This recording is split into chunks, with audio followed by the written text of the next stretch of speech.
bonjour. Oui, bonjour. Mauvaise entente des éperviers dans les éliminatoires de la Coupe du Monde Qatar 2022. 2 matchs, deux défaites. Alors Chéri, comment vous, en tant qu'ancien capitaine des éperviers, vous appréciez le début des compétitions de Niger? Écoutez, c'est un moment difficile pour tout le pays, surtout pour les anciens joueurs. D'autant plus que, bon, nous, c'est vrai qu'on a essayé de donner le meilleur de nous-mêmes. Peut-être que c'était pas suffisant. Mais bon, je pense qu'en ce moment, nos jeunes frères, ils sont pas prêts.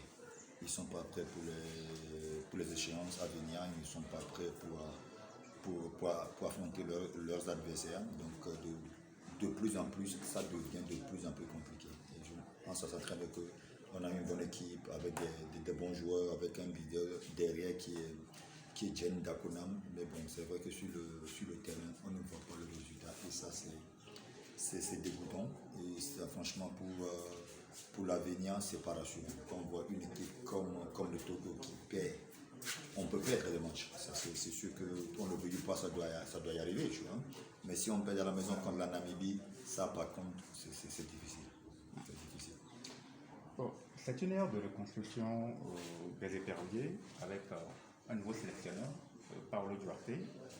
De nouveaux joueurs, je veux parler de David Enen, de Roger Aoulou, de Jean-Marie Nadjombe, des anciens nouveaux qui sont revenus, notamment Plaka Fissou. Comment vous appréciez le rendement même de nos joueurs, leur prestation même sur le terrain?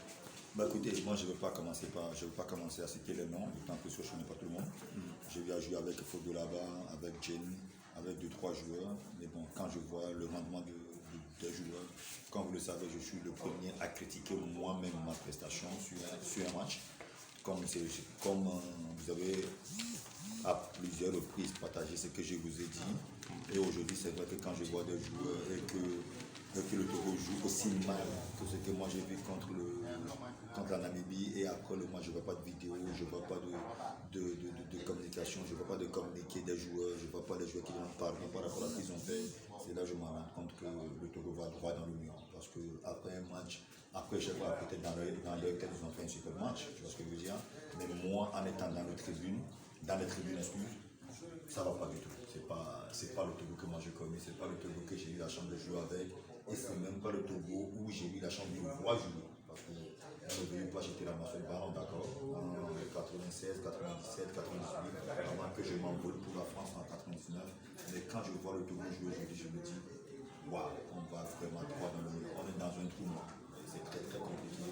Mais bon, maintenant je pense que j'ai confiance en le capitaine, et c'est à lui de pousser la pluie, c'est à lui de commencer à s'énerver, c'est à lui de remettre le pendule à l'heure pour que le Togo puisse retrouver leur sourire. Parce qu'en ce moment, je ne sais pas maintenant, on ne gagne pas le Sénégal, ça c'est compréhensible plus ou moins. On ne gagne pas la Namibie chez nous, je ne sais pas si c'est compréhensible ou pas. Maintenant on va aller carrément au Congo, pour recevoir le Congo, je ne sais pas maintenant comment on va faire pour gagner le Congo. Donc, le plus important c'est de commencer à gagner le match. Renouer avec la victoire pour pouvoir avoir le goût de la victoire. Parce qu'en ce moment, il n'y a pas de goût de la victoire. Donc, c'est ce que je leur ai dit tout à l'heure à un grand frère Blaiseau, dans une interview, je leur ai dit, c'est très simple. Si l'équipe n'arrive pas à gagner, parce qu'il n'y a pas l'ambiance. Donc, créer un truc, organiser une fête, organiser un comédien, organiser un chanteur qui vient leur arracher le sourire. Parce qu'en ce moment, c'est très important. Parce qu'on voit nos joueurs crispés, on voit nos joueurs, ils ont peur avant d'aller sur la pelouse. On voit qu'ils n'ont même pas envie de jouer. Et quand l'ambiance là est toujours là, ou quand l'atmosphère là reste entre les joueurs, c'est sûr que le résultat, vous le verrez. Le 1er septembre, vous avez regardé, tout comme nous, sur le petit écran, le match Sénégal-Togo. 6 ans après, et 6 ans avant, en 2005, vous avez réalisé avec vos coéquipiers un exploit à Dakar. Est-ce que le fossé qui sépare le Sénégal aujourd'hui du Togo, de votre époque à notre génération actuelle, est-ce que le fossé est encore trop grand? Maintenant c'est énorme, écoutez-moi bien, parce que nous, la chance qu'on a eue, quand on était parti au Sénégal, on était parti sur les maillots en fer, on était sûr de nous-mêmes, on était solidaires, on était des guerriers, on avait envie, on était prêts à mourir sur le terrain. Et ça fait que, et sur le terrain, comme vous l'avez vu, il y a des joueurs qui se blessaient, il y a des joueurs qui ont joué sur une jambe, Mais l'envie était là. Mais aujourd'hui, quand je vois le Togo jouer, bon, c'est les Togolais qui veulent jouer, mais il n'y a pas l'envie. Et quand je vois le jouer, vous perdez un match.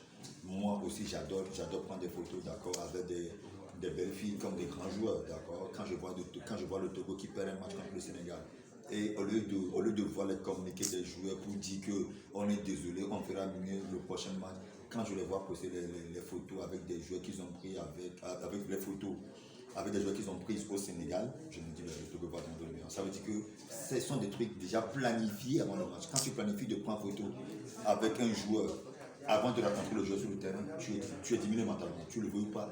Moi-même, j'ai utilisé ça durant ma carrière. Quand je vois des défenseurs qui me fatiguent, je leur dis écoute, je donne mes chaussures de foot, je te donne mon maillot après le match. Donc automatiquement, le joueur se dit ok, comme il a pris son maillot, j'ai pas envie de le blesser, j'ai pas envie de le faire du mal. Mais quand on voit un Togo qui perd 2-0 contre le Sénégal au Sénégal et qu'après le match, on ne voit pas les joueurs envoyer des communiqués en disant que le prochain match, on va être prêt, quand on voit que les photos avec des grands joueurs sénégalais, le Togolais va. Au fait, ça veut dire qu'ils ont parti carrément pour faire figure. Ils ont parti seulement pour faire des photos. Ils ont parti pour regarder le spectacle. Ils ont parti pour regarder le concert des Sénégalais. Donc pour moi, il y a ça. Là, par contre, il y a un problème. Alors, faut-il être patient avec cette équipe? Parce qu'on a écouté l'entraîneur, le capitaine, que nous sommes en reconstruction. Donc, est-ce qu'il faut être patient avec cette équipe-là? Là, ce n'est pas parce que je ne suis plus en sélection que je veux vous dire la vérité. Même quand j'étais là, je vous disais toujours la vérité. Patient jusqu'à quand? Quand Claude Leroy est arrivé, Claude Leroy c'est un ami à moi, aujourd'hui on s'entend très très bien, d'accord. Mais on n'arrêtait pas de dire la patience. Mais on va patienter pendant combien de temps? Ça fait 2 ans qu'on n'est pas qualifié. Là, la Coupe du Monde, on peut l'oublier. Parce que 2 défaites, 2 premiers matchs, on peut l'oublier, d'accord. Mais qu'est-ce qui nous prouve que le prochain cas, ça va être quoi, 2022, il va y avoir quoi, 2023, 2023, qu'est-ce qui vous prouve que vous allez qualifier pour 2023? Donc vous allez patienter encore pour 2025, 2027, ainsi de suite. Bah, dans ce cas-là, on va patienter jusqu'à 2030 et on verra. Parce que là, la patience, franchement, il n'y a pas de patience dans le football. On perd aujourd'hui, on corrige nos erreurs et on avance. Quand on va commencer par parler de la patience, là, quand j'étais là, tout le monde me tirait dessus, ah, il est vieux, il est trop vieux, il faut le chasser, il faut laisser la place aux jeunes. Aujourd'hui, maintenant, vous dites aux jeunes que vous allez donner la patience. Il y a pas. Moi, je vais regarder la CAN. Si vous n'allez pas leur dire, moi, je vous dis, moi, j'ai envie de regarder le Togo participer à la CAN pour voir ce que ça donne. De regarder la CAN en étant l'autre côté de la télé. Au début, ça fait peut-être quoi? Ça fait 20 ans de ma carrière, c'est moi qui étais dans la télé, qui regardais le Togo jouer la CAN. Maintenant, je suis de l'autre côté, en tant que spectateur, en tant qu'un fanatique. Je veux voir mon Togo jouer. Donc si vous êtes patient, moi je ne suis pas du tout patient. Parce que dans la vie, Jenna déjà, il va dans les 30 ans. 31 ans, 32 ans, 33, 34, c'est fini. D'accord? Fodo là-bas, la même chose. Ainsi de suite. Donc ça veut dire que les jeunes joueurs qui vont suivre, ils vont faire comment? Vous allez être patienter avec tout le monde. On ne peut pas être patient durant toutes nos vies. Donc je suis vraiment désolé. Enlevez-moi ça dans vos dialogues. Patience, on enlève. Maintenant, comment faire pour que le Togo se qualifie pour la CAN 2023? Voilà le but. Il n'y a pas de patience. Dans le football, imaginez, moi j'ai joué au Real Madrid. C'est la chance qui est venue dans ma carrière. Peut-être c'est pour ça que je suis aussi sévère avec vous comme envers moi-même. J'ai joué au Real de Madrid. On a gagné 8 matchs de suite. On est parti faire un match nul à Valence. Je vous jure, dans l'avion, on n'a pas parlé. On ne peut même pas rigoler. On ne peut même pas envoyer un message à nos femmes. Donc c'est là que je me suis rendu compte que, oh, c'est quelle équipe ça? On vient de gagner 8 matchs de suite, d'affilée. On fait un match nul. Et en plus, le jour, on avait tapé le poteau, on a loupé un penalty. La chance n'était pas de notre côté, mais c'était la guerre. Maintenant, ça fait, le Togo n'est pas qualifié pour 3 CAN de suite. Et vous voulez encore patienter pour participer à quelqu'un. Donc, dès que vous avez la réponse, je suis chez moi, trouvez-moi chez moi, et dites-le moi. Alors, j'ai une dernière question. Dans quelques semaines, il y aura la 3e journée. On joue le Congo, aller-retour. Qu'est-ce qu'il faut faire pour donner le sourire aux supporters des déférés? Mais c'est à vous de motiver les joueurs, vous les journalistes, les supporters. Maintenant, c'est vrai qu'il y a le cas Covid-19 qui dérange un petit peu. Mais maintenant, bon, c'est ça que ça ne les empêche pas d'apprendre à jouer. Ça ne les empêche pas du tout à être soudés entre eux.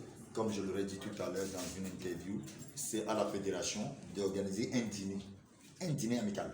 D'accord? Les joueurs, la fédération, quelques membres des supporters, quelques journalistes, manger ensemble, rigoler ensemble. Maintenant, la vérité sortira. Parce qu'il y a des joueurs qui ont des trucs sur le cœur.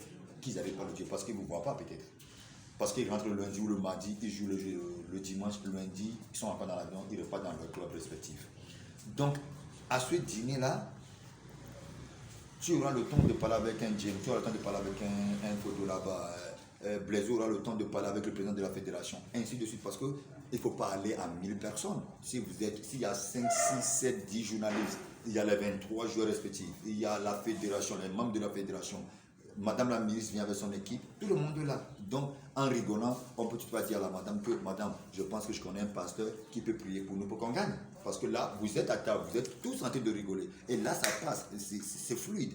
Maintenant, tu ne peux pas prendre ton téléphone. On ne peut pas prendre nos téléphones pour appeler la ministre en disant que madame la ministre, je connais quelqu'un qui est pasteur ou qui peut prier pour nous. Ça ne passe pas. Donc, je pense que pour résoudre les problèmes, c'est très simple, d'accord? Organiser un dîner, un lunch pour que tous les joueurs, avec les staffs, avec les membres de la fédération, ainsi que les gens de deux ministères se retrouvent. Parce que nous on faisait avant. Et les gens disaient que on fait trop la fête. Mais c'est en dansant qu'on gagne des matchs. C'est en étant content qu'on gagne des matchs. Si tu vas dans un match crispé, tu vas dans un match, tu as peur. Comment tu peux gagner? Mais quand tu danses, quand j'ai marqué mes 4 buts contre Swaziland de Ghana, je ne me suis pas échauffé. J'ai dansé à l'échauffement. Je fais que danser. Mais j'étais libre dans mon corps, j'étais libre dans mon esprit, j'étais libre à l'intérieur de moi-même pour livrer un gros match, pour livrer un bon match.